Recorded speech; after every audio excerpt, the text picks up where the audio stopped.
প্রধানমন্ত্রী শেখ হাসিনাকে কেন আমন্ত্রণ জানালেন নরেন্দ্র মোদী?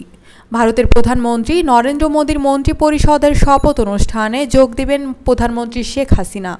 তিনি ওই অনুষ্ঠানে যোগ দিতে আগামীকাল শুক্রবার ভারতে যাচ্ছেন।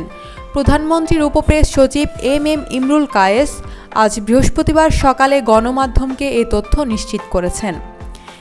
এম ইমরুল কায়েস বলেন, নরেন্দ্র মোদীর আমন্ত্রণে তার মন্ত্রিপরিষদের শপথ অনুষ্ঠানে যোগ দিতে আগামীকাল শুক্রবার 7 জুন ভারতে যাচ্ছেন প্রধানমন্ত্রী শেখ হাসিনা।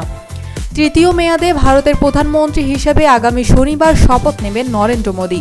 এর মধ্য দিয়ে তিনি হবেন দেশটির দ্বিতীয় প্রধানমন্ত্রী, যিনি টানা 3 বার এ পদে থাকলেন। ভারতের প্রথম প্রধানমন্ত্রী জওহরলাল নেহেরু টানা তৃতীয়বার দেশটির প্রধানমন্ত্রী হয়েছিলেন।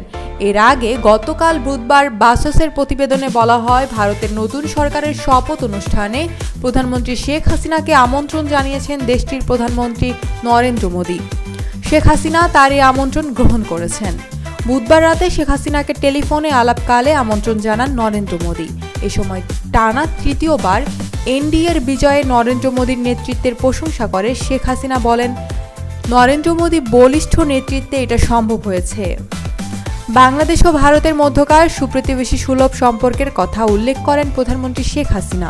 প্রধানমন্ত্রী শেখ হাসিনা আশা প্রকাশ করে বলেন, নরেন্দ্র মোদীর নেতৃত্বাধীন ন্যাশনাল ডেমোক্রেটিক অ্যালায়েন্সের বিজয়ের মধ্য দিয়ে ভারত ও ভারতের জনগণ আরও এগিয়ে যাবে।